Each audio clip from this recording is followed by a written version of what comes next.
Welcome back to Her Daring, brought to you by Bagnet Company. I'm your host, Kelley Daring. On today's episode, I am chatting with my guest, Rebecca Jones, about the concept of the village.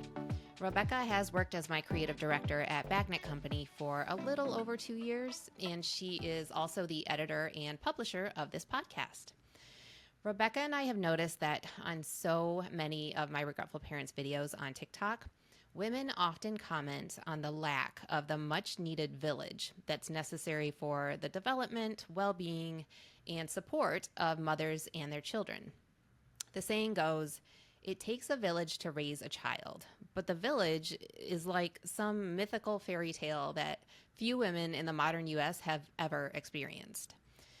In our conversation today, I want to expand this topic to not only examine the village, or lack thereof, for mothers, but also for women in general. I think non-mothers need support too, and would benefit from the proverbial village.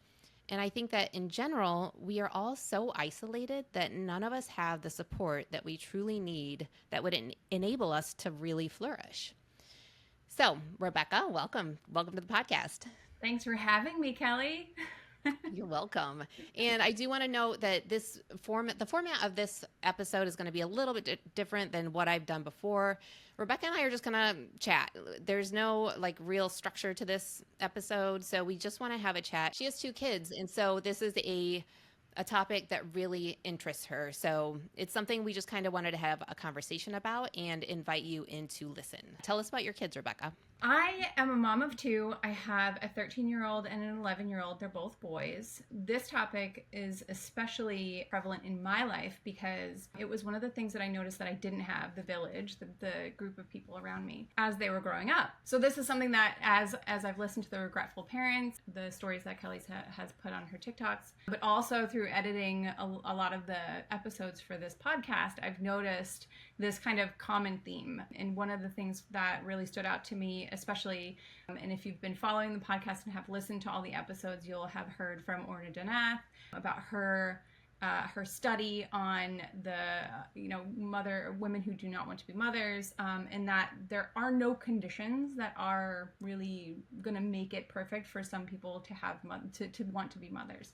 And so when I was editing that particular episode, I was like, Kelley, we gotta talk about this, because I think that this is something that we need to kind of put out there, get people's feedback on, and really try to dissect a little bit more, because it's pretty close to me. It was Rebecca's idea to do this episode, and I love that you brought it up. And I think we are going to talk a little bit about what it means, what a village actually means, what it actually looks like, and where that comes from, as well as a little bit of the history behind where our village has gone, because we used to have a village, 100 years, well, probably a little over 200 years ago, is when the Industrial Revolution started and things started to change, and the village just disintegrated over a generation or 2. So I kind of want to look at that history too, look at the way it used to be, and then I'd love to kind of build a utopian version of the village in modern day, where we are looking at it through a lens of technology, because we live in the age of technology now. We can't put the genie back in the bottle, and so if we're going to think about a village, let's have it all. Let's look at the modern day village that we could possibly have, but through a lens of our actual lives right now, which revolve around technology. So that's kind of what I want to do in this episode. Love it. I love that. I've fantasized about that so many times. You're the perfect guest then for this. Okay, so what does it mean? What is the proverbial village? What does that mean to you? So to me, that's it's all the people that surround you. If you're a mom or if you're just a person, they're just the people that surround you, that can support you, that can support your family. And it's everybody. It's it's your immediate family. It's your spouse or your partner. It might be your parents, or your children's grandparents. It might be your great grandparents. It might be your brothers and your sisters.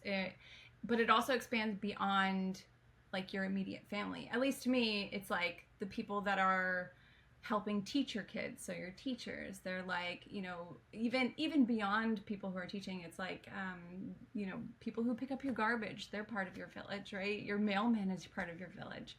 To me, it's those people that really surround you and support you in your life as you're moving through it. Yeah, absolutely. And it could be, depending on where you live, it could be teachers and doctors and librarians and shop owners and like older siblings, extended family. It can literally be everyone in your community Yep.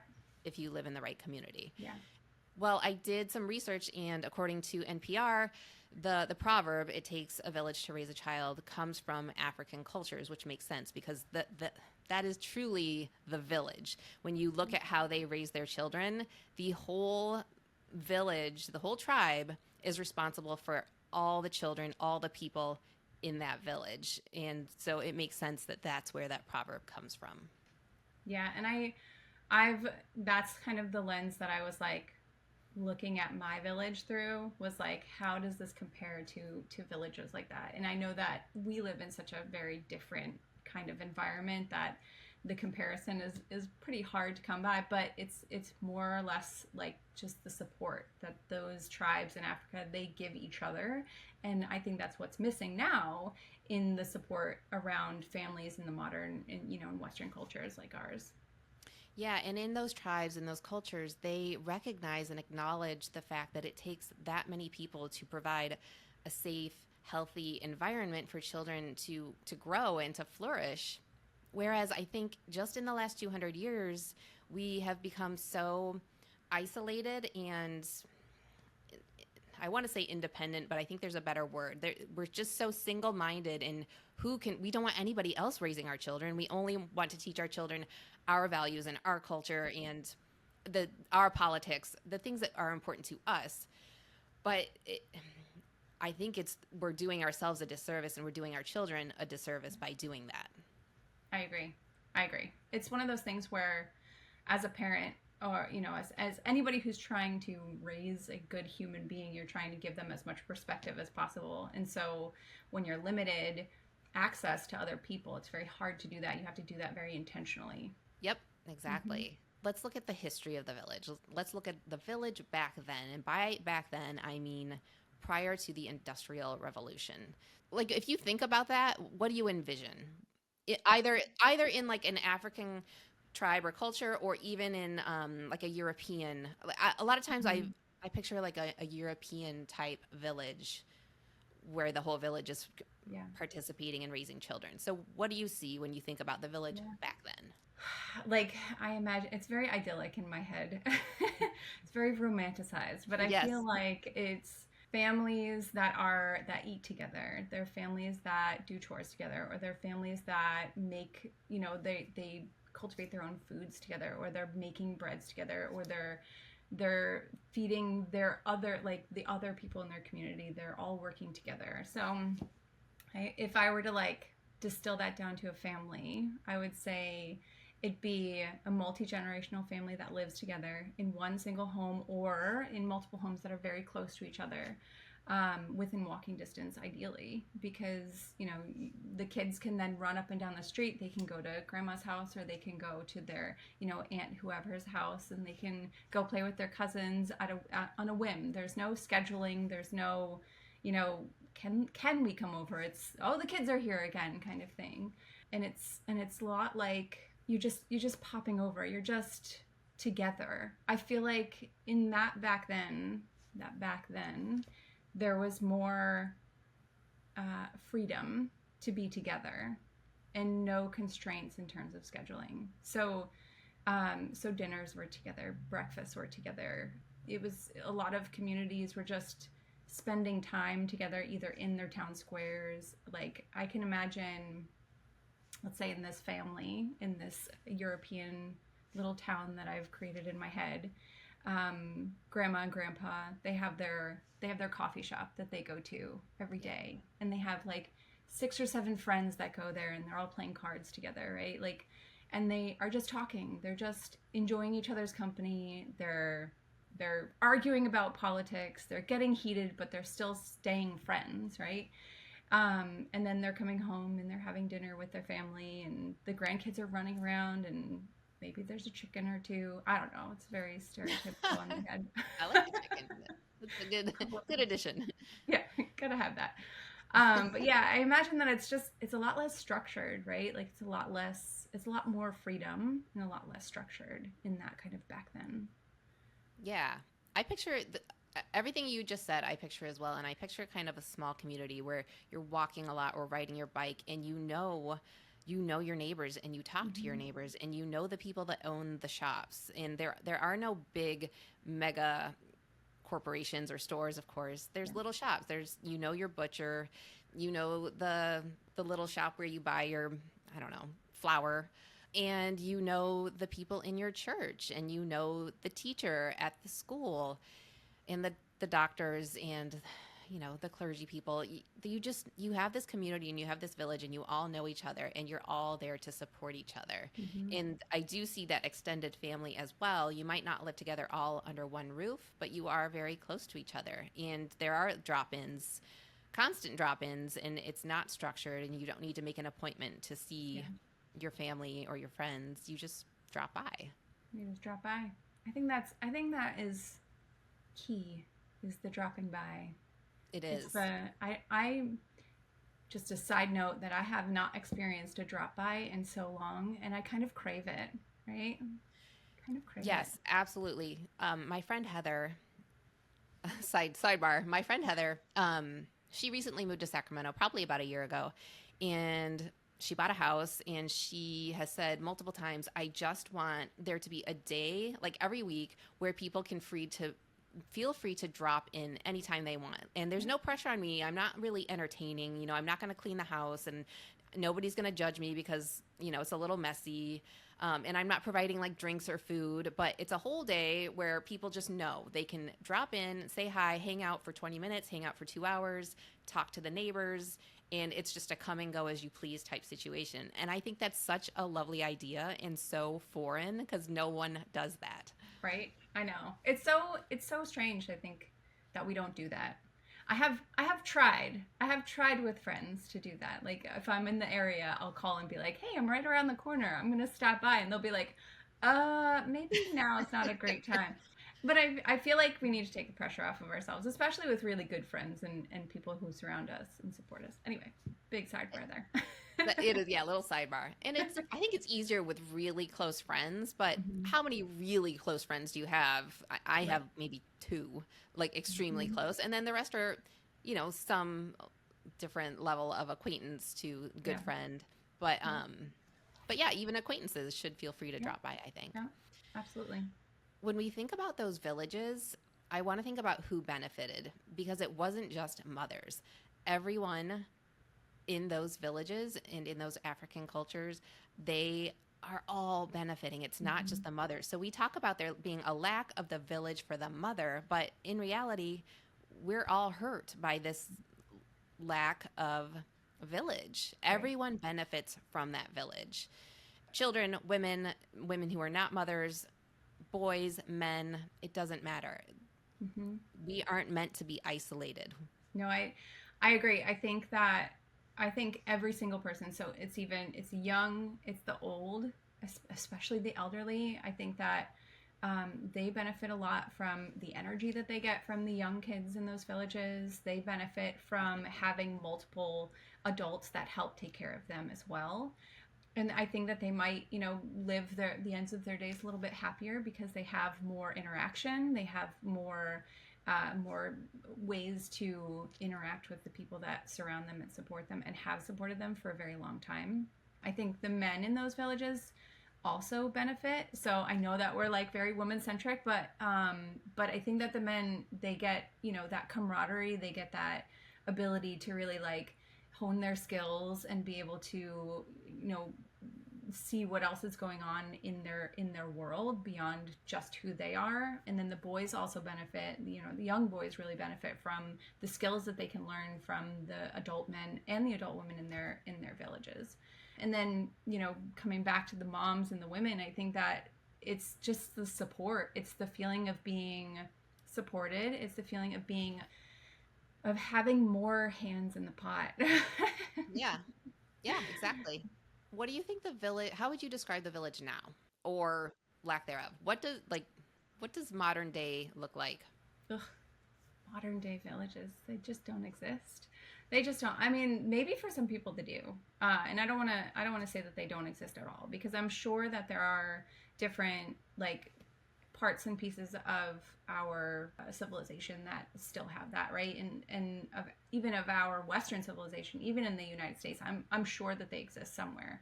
Yeah. But I think for the majority of people, we are just so isolated. And you were saying, prior to the Industrial Revolution, it looked very different. But then after, where we are now, we're all trying to just make enough money to get to to survive, right? Yeah.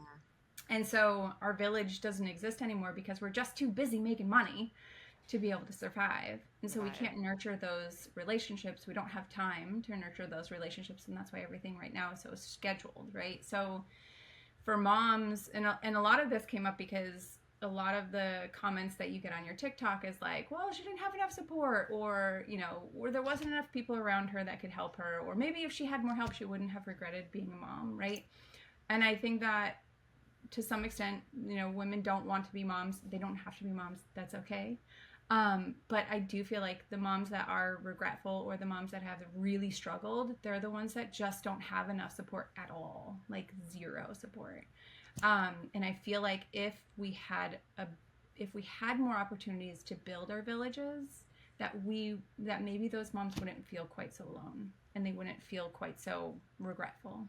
Yeah, I agree. I think the village is gone. I think Mm-hmm. it does exist for some people in some places, but for the majority of people, there is no village. And I Yeah. think I know the norm now, is the nuclear family living under one roof in a suburban area that is not walkable or bike friendly. So we all have to rely on our cars. And that means that the necessary physical proximity to our villagers is completely removed.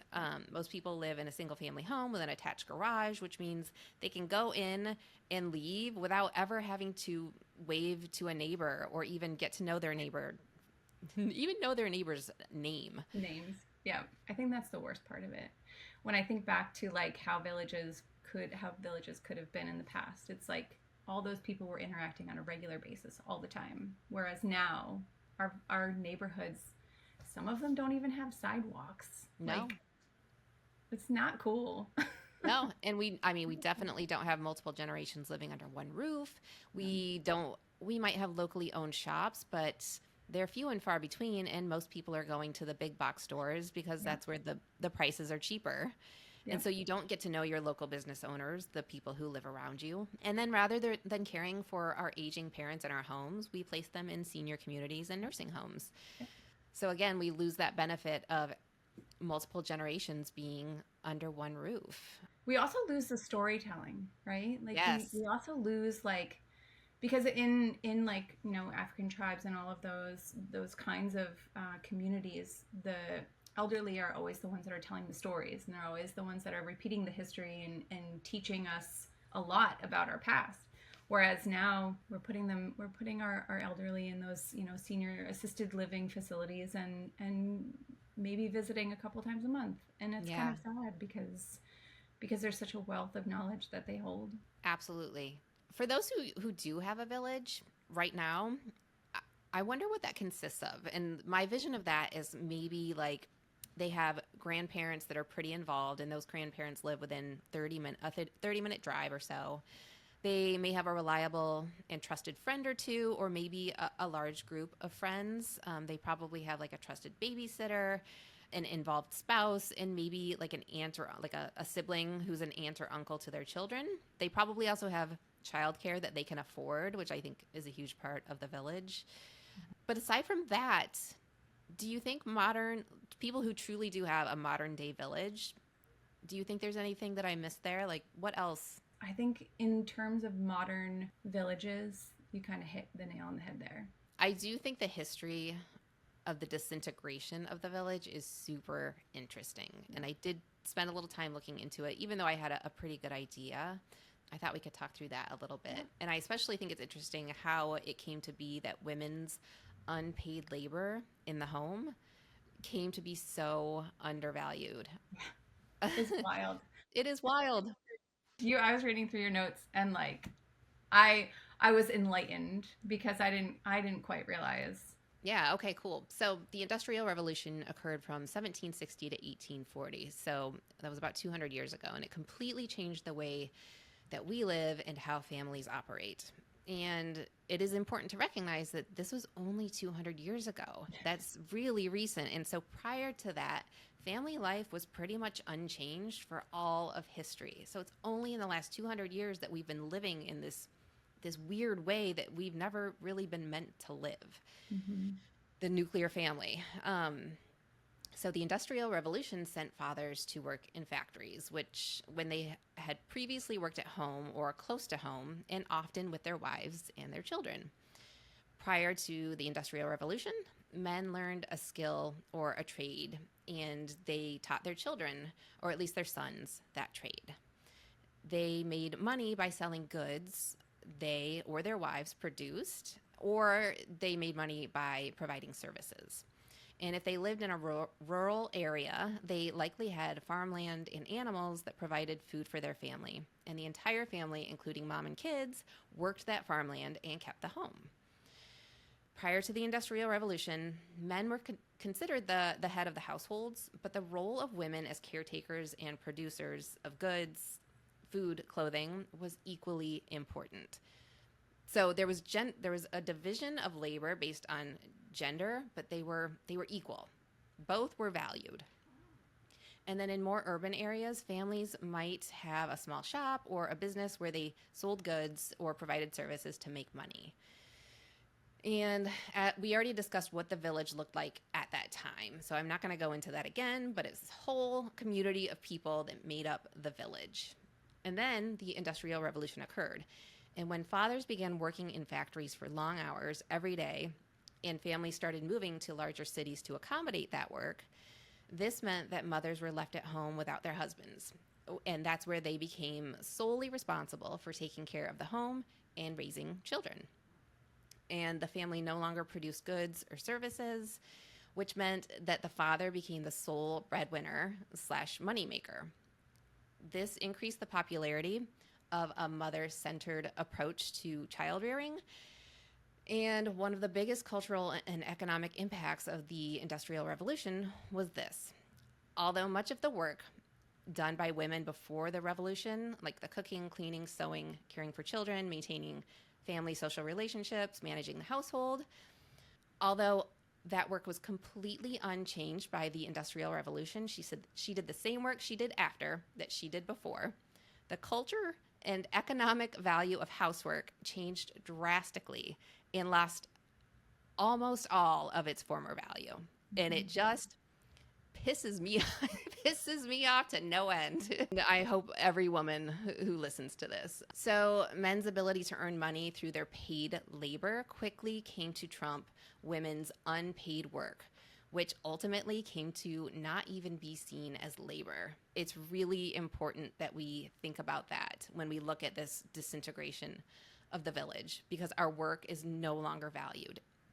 It's unappreciated. We don't get the support because we don't make money. And at doing what we do in the home and for our children, we don't make money. Therefore, to society, we bring no value. Mm-hmm. And I think obviously if anything's going to change, we have to start with that. Yeah, it's really wild. It was like such a history lesson in that just little bit of information that really kind of opened your eyes to how everything has changed in such a short period of time. So you said 200 years, right? That's 2 generations. It's just 2 generations of our lifetime. Like, that's it. Like, 2 generations has changed the entire landscape of how women's labor is viewed and valued. Exactly. And I want to quote something from, there's a website called teachinghistory.org. And it's really important in understanding how women's labor was completely undermined, yet it was wholly instrumental in the success of the Industrial Revolution. This is the quote. "This cultural devaluation of women's household work masked its continuing, deep-seated economic importance. Few working-class male wage earners earned enough cash to meet all household economic needs. and relied on women's unpaid labor to make up the difference. In other words, working class women's unpaid work was integral to the basic process of industrialization, providing a hidden subsidy to manufacturers that allowed them to pay less than subsistence wages to their employees. In this sense, both of the major types of work that women performed, paid and unpaid, were economically significant components of the Industrial Revolution in the United States. And it's important to understand that the exploitation and devaluation of women's labor continues to this day and is partially responsible for our lack of village. Call Her Daring is sponsored by Bagnet Company. I founded Bagnet Company in 2015, and since then I've made it my mission to create useful accessories that not only make your life easier, they add a little sparkle to your everyday. The best pleasures in life are the little things that you love using because they bring a smile to your face and serve a purpose. That's why Bagnet Company is a no-brainer for women who know they deserve to have it all. Easier, better, more beautiful. It's not a tagline, it's a life mantra. So let's look at the effect of the disappearance of the village. Who's being affected and what are women saying about it? Tell me your personal experience. What is the effect of the I think you have a story actually about this, about kind of like when you realized the village was gone. So why don't you tell me about that? So there was a turning point, and it was during COVID. You know, I think that when we were all completely isolated during that time, there was a clear understanding that there was limited support for at least for women, or at least for myself. There was one day that I made a really big decision that really solidified the fact that I did not have a village anymore, and that was the day that I chose to homeschool my kids. So it was a tough decision that my husband and I made. For any woman that makes that decision about taking their children out of the public school system and deciding to homeschool them, even for a short period of time, like, I really viewed the teachers that they had as part of my village. Like, all of the individual teachers, they all had individual perspectives on their life. They were providing a huge value to my kids in that they knew how to solve problems differently than I did, and they were surrounded by all these different teachers, all different walks of life, all different life experiences that they were all contributing to their growth. But there came a point in time where I didn't feel like they were safe in the school that they were in, and I wanted to take them home, and I wanted to make sure that I could keep them safe. And that when I made that decision, I grieved the loss of my village pretty hard, because it just made things very hard for us, right? We eventually figured it out, and for anybody who is contemplating homeschooling, like, do not go lightly into that decision. Really do your research on it and figure out what you want to do. But it took us a while to figure that out, and we struggled a lot. But it was that moment that I was like, okay, they're no longer going to go back to school. They're staying home with me. Now I am like the only perspective that they will have. And it became a huge undertaking for me to find perspectives for them, so that they were always being exposed to other things besides myself and my husband. COVID made it very difficult because, nobody wanted to interact with anybody during that time, but we made it work, right? We made it work for that couple of months that we were very isolated. And then we live in Florida, so whoever's listening knows how Florida kind of handled everything. And so we were able to get them out in public a little bit earlier than I think some other states. So that was the point at which I actually realized that I no longer had the extended village that I had. And, beyond that, we live in Florida by ourselves. We don't have family members that live nearby. My mother, their grandmother, lived 1,300 miles away, as does my sister and all their cousins. And so there wasn't a huge support system for us. So we were alone a lot. And that was very hard. But I would say that it did give us an opportunity to figure out how to problem solve. And it gave my kids a lot of opportunities to like figure out what they wanted to do and what they wanted to learn about. So there was a lot of upsides to it. But yeah, village gone the minute that I was like, nope, you're gonna stay home with me now. So that was really hard. Yeah. And so many women comment and report feelings of isolation and loneliness and lack of support. And it sounds like you experienced that. Yeah. I mean, it was COVID also, but so, Yeah. but now you're still kind of in the same boat, right? Because you still homeschool your kids. There's Mm-hmm. still this lack of a village. Do you feel feelings of loneliness and isolation? I think that uh, that in those first couple of months, it was very exacerbated. It was way inflated, that feeling of isolation. And I had always kind of felt that as a mom because I didn't have close proximity to a lot of family members to help with like things like if I needed to run to the store, I didn't have somebody to watch the kids. I couldn't just go drop them off at my sister's, right? Or they didn't live on the same street that they could like run up to grandma's house, right? And that's kind of the village that I missed that I didn't have. But now we figured it out. Like they have my one son has gone back to school, so he's got his other teachers, which are absolutely amazing. And so I think that everything happens for a reason. My younger son will be going to that same school and will have the same teachers, and so he'll be able to really expand his horizons. And then we were able to find tutors. We were able to find external people that would help with certain subjects for him. And so not having those teachers provide that in the public school setting, we had to kind of emulate that or replicate that on our own. So it was a lot of work for me to figure it out, but we managed, and I would say that they're doing exceptionally well because they had very close like one-on-one instruction in different things, and then they're both very well-rounded for kids that have been home that were home for almost a year with me. They're very well-rounded boys. They're very good boys. So Yes, they are. but we had to really work at it. So like we put them into Boy Scouts or Cub Scouts at the time, and that really helped to create a community of people that were surrounding us. And I would say that like that's probably, if I look back on it, that's probably the closest to a real village that we ever had, was putting them in a program like that, because we were a part of that. We were leaders. I helped run like membership on that. And so I got to know all the parents, and when we would go on camping trips, like all the parents were responsible for all the kids. So, and then like, and it was never a question like, yes, you can go discipline my kid, I'm not going to yell at you. Like if he's doing something wrong, do that, like go keep him safe, and I will do the same for your children. It was kind of unspoken. And so we did seek out those kinds of programs for kids. And so so now it's better. Before, I was incredibly isolated, and I very much empathize with all of the women that feel that way, because it was very much awful.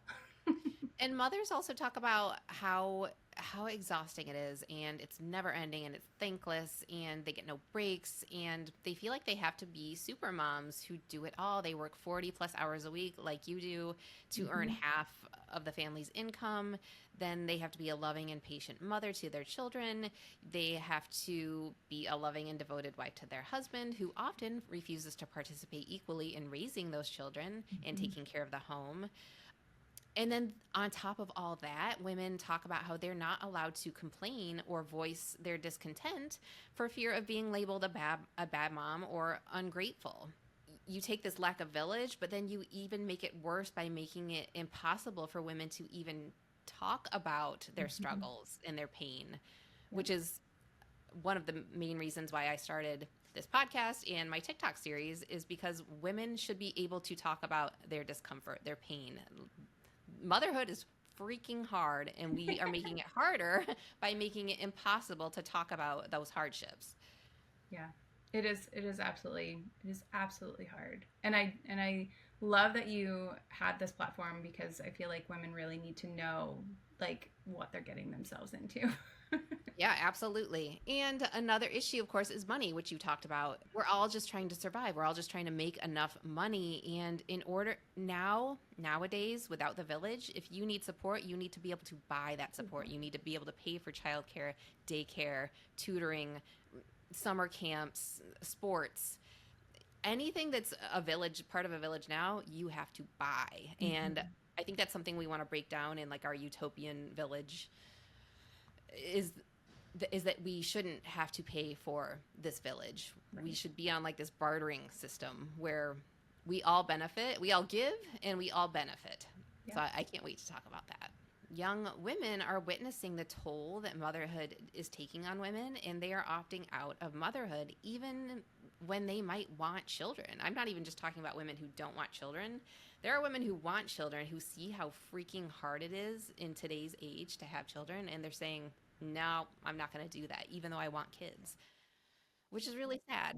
And I feel like if there was that, that village that surrounded their moms, that they might feel very differently about that. Because if they Exactly. saw their mom being supported by their aunts or their grandmothers or, friends or whoever was around them, I feel like those women who are on the edge or choose not to have children because they see how awful and hard it is, if those women could see their mothers being supported or other mothers around them being supported, they might feel very differently about it. Agreed. So let's go through the exercise of building our modern day utopian version of the village. Let's talk about This what is that looks like. this is a exercise that my sister and I have fantasized about many a Cool. times, All right, I especially can't wait in to hear like about it. the moments where we are very fed up with all of the people that are around us. We're like, what would it be like if it was just us? Yep. I think many women fantasize about Yeah. that. Hmm. I was thinking about this on my own, and envisioning this modern day utopia, it requires a lot of imagination and Hmm. I think a willingness to consider a way of life that is pretty far removed from current cultural norms, which I realized as I was envisioning this utopia. And I think when you're envisioning this uber supportive community where services and goods are being traded rather than purchased, and non-family community members are actively helping to raise all children, it's pretty hard to not veer into like this hippy dippy artsy fartsy community type situation that feels really off from reality, and in some ways it's not really appealing. So the way that and I talked about this earlier, the way that I kept my imagination from just like careening off this cliff was to think about all of these ideas through a lens of technology. So things like smartphones and apps and web-based organization. So if you think about it sounds hippy dippy because it sounds like a commune. But if you think about it through a lens of technology, I think that helps it seem more modern and less hippy dippy. So that's just my sidebar on this before we start talking about I the like that. utopia. There's value to the idea of bringing in the technology aspect of it because it is where we live now. It's not going anywhere. Exactly. And yeah, we're never going back. So, okay, so let's talk about like community living spaces because we'd have to change how, like, where we live, what our communities look like. So, I think we would have to design housing that encourages like close proximity and interaction among families. And so, but without it feeling like a commune. So, how do you see do you have like a vision of this? For me, it's kind of like a European city. Like we're close and we're walkable and we're bikeable, but we're not like on this like on Yeah. acreage of farmland, like Yeah. working the land. I think one important aspect of that type of a community is the mix of houses with shops. So like Yes, right mixed now, use. if you're looking at the neighborhoods now, they're all like single family homes. But like when we start thinking about utopia, it's like you want to have everything accessible or at least close in proximity to you. So if we're mixing residential properties and like small shops, then maybe families can own the shop that's right next door. They don't have to have a car to like go to work or to like make the money that they need to pay for the things that they actually have to pay for. And then it gives them an opportunity to actually like go out of their house and walk a little bit, right? in terms of like what the layout would be, I don't know. This is tricky because like I don't, in my head I imagine it like it's built around like a center, like almost Mm-hmm. like a town center, and then everything Yeah, kind of like a spirals piazza. out from there. Yeah. So that way like everything is like there's a way to get to the middle of everything, and that's where everybody kind of is, and everybody else like lives and works around this center. That's kind of Yeah, what and I I envision kind of like a mixed use type situation where think. there's retail or services on the first floor, and then people who own those businesses live on top. So you've got Yeah. these two-story buildings. Retail is all walkable, and then everybody lives on top. Not everyone, but those people who own those Mm-hmm. stores. And yeah, like a town square is perfect. You want this. We're going to talk about third spaces, I think, but you Mm-hmm. want this third space or multiple third spaces where you can go and be with other people, but you don't have to be paying for something. You don't have to be buying a coffee or buying a book or, which is all we have now. Our Yeah. third spaces are gone. So why don't we talk about the third spaces now? I Yeah. think that's a good time. Yeah, I actually stumbled upon this a while ago because I had read an article about the disappearance of third spaces in the world these days. And a third space, that's literally what it's called. Third space. You have your home, you have your work, and then you have this third space. And the term was coined by a sociologist, and it really just talks about that, like exactly what you said. It's a place where you don't have to schedule, where you don't have to ask. It's like, a park, or it's a town square, or it's even things like the salon. You remember, I don't know, like in movies, there was always those shots of like the women who went to the salons, and like Hmm. they were just hanging around. They just hung out there and they just talked, and some of them got their hair done, some of them didn't. Like they just came to hang out. Barbershops, same thing, right? The men would go, they'd smoke their cigars, one of them would get their hair done, and they'd just talk, right? Yep. So it's kind of like even we have those pre-built like town square, that's a third space. But like those are coffee shops, those are third spaces. Barber shops, those are third spaces. It's basically just a place where you can kind of be and not have to schedule and not have to ask permission. You just kind of Yeah. go and be with everybody there. Exactly. And buying something is optional. Mm-hmm. Yep. Yep. And I saw this a lot. So I traveled to Greece a couple of years ago, and I saw third spaces in action, which I thought was very cool. On the island of Syros, there is a huge town square, and because of the climate there, it's virtually empty throughout the day. But once the sun goes down, that's where all the families go. They Yep. literally like they'll eat there, they'll bring dinner there. They'll all the adults will have they'll get a drink maybe at a bar, and they'll come and they'll sit in the town square. The kids will run and play, they will chase the birds. There is no like schedule. There's no phone call of like, hey, what are you doing? Can we come over right now? It's literally they just go there at the end of the day. That's what they do. And so I thought that was really interesting because the houses there are really small because they spend more time in these third spaces. They don't need as much room in their own houses. So definitely would have a third space in this utopia.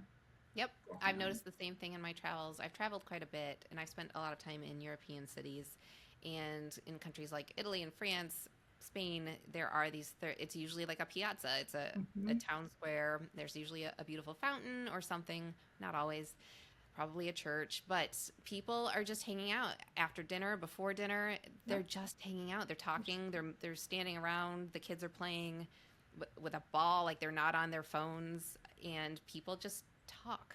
Yeah. Yeah. It's amazing. You It's so just talk. foreign. I know.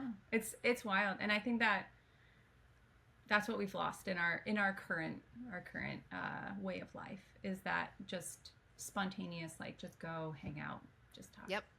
And Mm-hmm. in addition to those third spaces, I think we also need common areas where we can Mm-hmm. do like structured activities like cooking, laundry, childcare, exercise, bocce ball, pickleball, yoga. I think neighborhoods need to be tree lined so that they're cool, so that you can walk year Mm-hmm. round. So I think these communities, this utopia has to be built for people being outside their homes quite a bit, because Yeah. that's where you're really interacting with the community. I imagine I like the idea of tree line.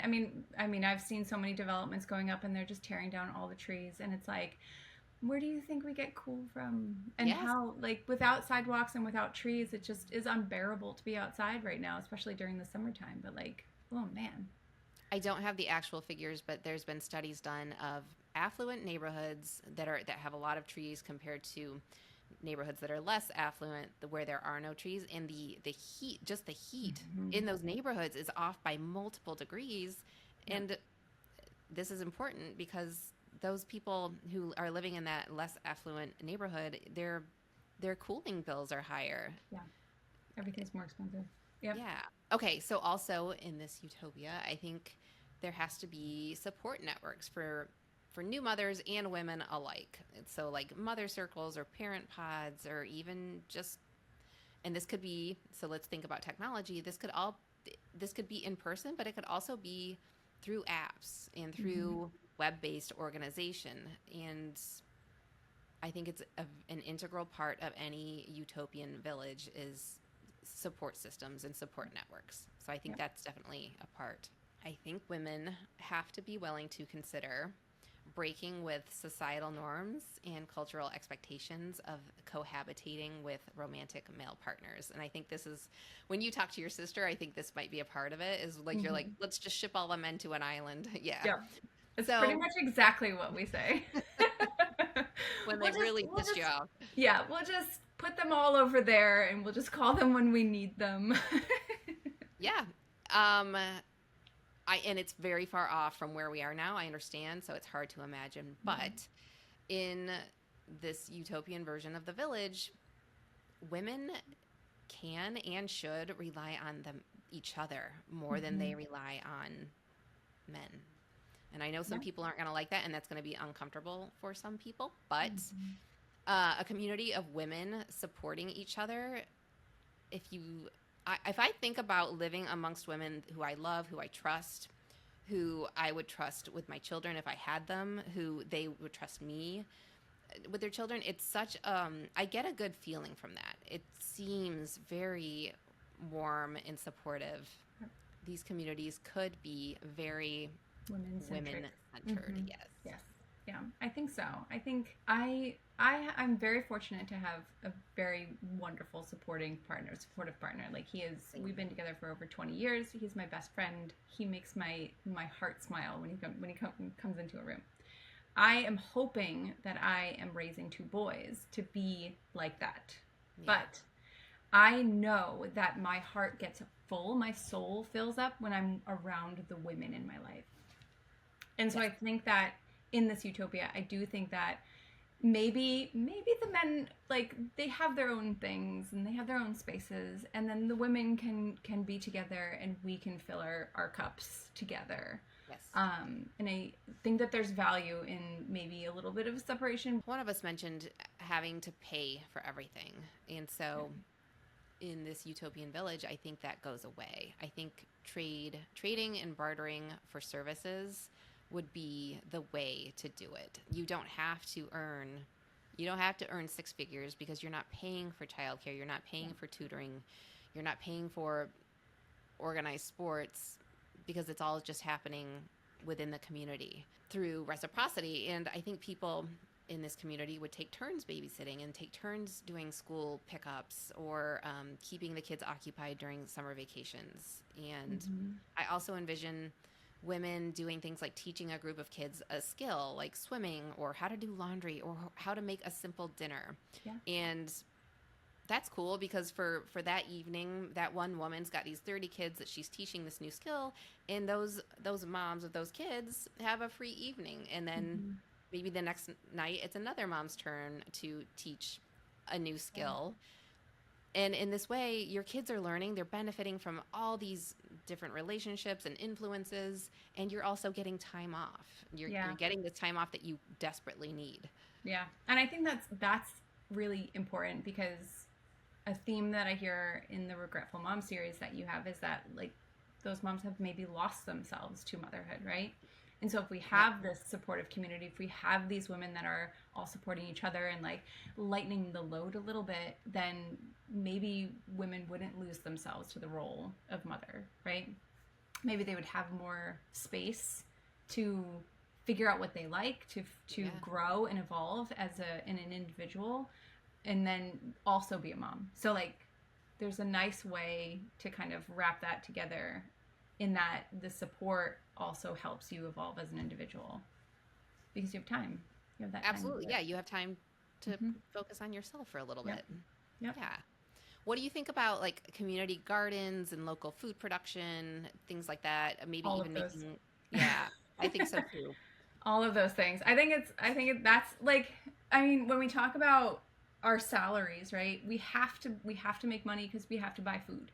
If we knew how to, or if we had a community that we could produce our own food, then we wouldn't have to buy it, right? So like there's that in the village of like, maybe your skill isn't gardening, but maybe your skill is like preparing the food. Maybe you're really good at cooking it, and so maybe you don't have to be in the gardens to help produce the food, but you are on the other end of it, creating something delicious for everybody to eat. So like it's that reciprocity that I think is really important in this utopia, where we see and value the strengths and the skills of all of the other people and individuals that are involved, and then play to those strengths. Like, what's your Absolutely. highest and best? Are you really good at cooking, or are you really good at, like, sewing this Yeah. dress, right? Like, let's put you in the place where you feel most fulfilled, but then also give you freedom to explore other things, like having your weekends off, or your evenings off because your children are somewhere learning a new skill, where you can go, oh,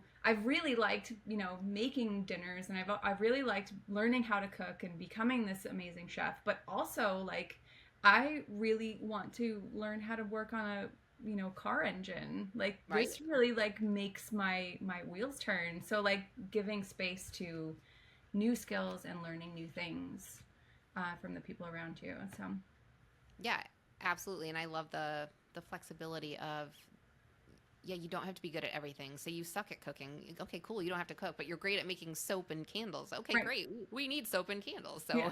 So you you do you, and it's great. Yeah, And we all benefit. exactly. Educational programs, obviously, mental health resources, counseling services. I think that's all obviously part of any village for women and I mothers. wonder I wonder how necessary they might be if those people are supported. I wonder how That's such a great point. I wonder if they would even be that necessary, because when you shoot the shit with your girlfriends, like Hmm. you feel so much better after that, right? So Absolutely. like if there was more opportunities to do that, and to kind of like get feedback, get external feedback, but also like unload how you feel about certain things, and maybe, and Yeah, I'm just maybe. like hopeful about that, maybe you wouldn't necessarily need them. Yeah, and with the removal of so many stressors, like having to make six figures and having to buy these groceries that just keep going up in cost and Yeah. you have no control over that, things like that. If you remove those stressors, then yeah, maybe there's way less need for mental health services Mm-hmm. and the like. Yep. Yeah, that's a great point. I didn't even think about that. Mm-hmm. What else? What else is in this utopia? I think that one of the important things about this utopia is just that security, right? Knowing Hmm. that you have a safe space where you have your people around you, you can trust the community. And I know like this is just a pipe dream, because there's always going to be those people in the world that are quite not so trustworthy, Hmm. but in our utopia they are. Right, right. And security is really important. So I think that, in the terms of like technology, maybe there's some sort of, I don't know, system that we're all a part of, that we can all help keep everybody safe and secure, in that whole realm. I don't know exactly Definitely. what that is, but I think that there's something there. I Maybe agree. maybe our listeners can help us like decipher what that might be, in our group, because we do put these videos in our Facebook group, and would love to hear your thoughts and comments on this too. Yes, that is a great point. Absolutely. Yeah, we're going to put this on social media. If you have other ideas for this utopia, we would love to hear them. Let's build like the perfect world. It sounds so fun, and so comforting, and so supportive. I know, it would be great. It would. It's interesting you brought up safety though and people we can't trust, because once we started being isolated in these suburban areas, even though the world has actually gotten safer, statistics show the world is safer, this country is safer, we have been led to believe that it is less and less Mhm. safe. And that further serves to isolate us from each other. Mhm. So Yeah, frustrating. it's very wild. And I think a lot of it has to do with, our internal monologues of like how we're talking to ourselves and how we're talking to ourselves about the world that we live in. So, like, if we have more opportunities to interact with people that support us, that make us feel safe, maybe that internal monologue changes. Maybe the way that Yeah. we view the world changes. Maybe how we feel, how safe we feel changes because of the people that are around us that show us very regularly that we are safe. That we can trust other Mm-hmm. people. Yeah, Yep. exactly. Well, this has been so cool. Yeah. I would say that the last bit that we could brainstorm this a little bit, is like, what are things that we could do now that kind of like bring us there, bring us into this kind of utopia sense. And I had a couple of thoughts of like just things that we could do that start to create that village atmosphere again. Okay. And that's like going to the farmers market and interacting with your local makers, your local artists, your local producers. Like if they're making food, go talk to them, go find out who they are, and really get to know them and what they're doing in your community. Because then maybe you might be at like a restaurant or the grocery store and pass by them, and then you start to recognize people and feel like oh, I know you, I remember you from the market, right? I think that's a really fun way to start creating a village in this now and age, right? This Hmm. new age is to just kind of put yourself out there and see if you can start creating and forming relationships with your local people. I think Farmers that's a markets great are idea. great.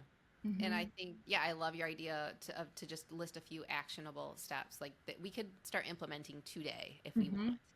Yeah. Um, and I think another thing we could do that you brought up is start dropping in on our friends and start Mm-hmm. being okay with our friends dropping in on us. Yeah. And being okay with the house not being perfect, you Mm-hmm. not being perfect, the kids not being perfect. Yes. It's okay. It's okay. And you can spend 20 minutes chatting with somebody who dropped by, even if Yep. it's just on the front porch or whatever. Just, I think, and even maybe you have a conversation with your friends or your acquaintances and say, hey, I'd love it if you just drop by anytime Yep. you want. And I'd love it if it's okay if I just drop by anytime. Oh yeah. Would you be okay with that? And I think most people would be like, yeah, dude, that sounds fine. I think that's great. I think that's great too. Like, and putting that out there, like intentionally putting that out there to your friends and saying like, it's okay, you can do this. Yeah, that Another is a thing is like, getting to know your neighbors. I know that's really hard for some people, especially because we've lived in our isolated single family homes. If that's where you live, or maybe you live in an apartment building but have never knocked on the neighbor's door.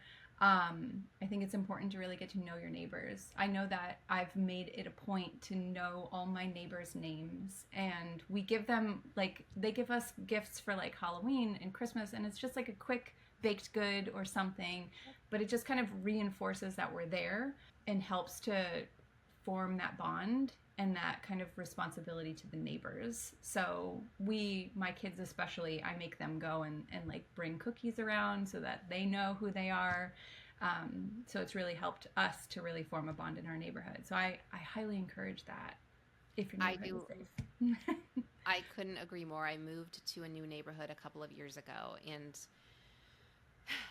it's a neighborhood I've wanted to live in for 20 years. Ever since I moved to Sacramento, I wanted to live in this neighborhood, and it's like Main Street, USA. And I knew that it was a tight knit community, but I didn't. It wasn't until I moved here that I realized how tight knit it is. And yes, we all know each other's names. We all have each other's phone numbers. Yep. We all give each other gifts at the holidays. We Yeah. have parties. We have street parties. Yeah. We do. You will absolutely, if you go out and walk your dog, you will see somebody you know and you will stop and talk every Yep. time. And there are times that you're like, oh God, I just want to walk the dog. But it is such a good feeling. And it's support when I leave, when I travel. If something goes wrong, if I want somebody to check on the house, there are 12 people that at least that I can text and say, hey, can you help me out? And it is such a good feeling. I've always wanted to live in a neighborhood like this, and finally got it. So Yes, if you can foster that kind of relationship, even with just a couple of your neighbors, it is so worth it. It really is.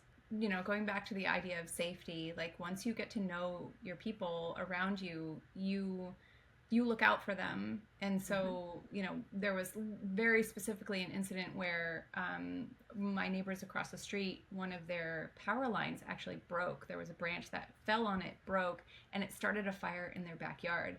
And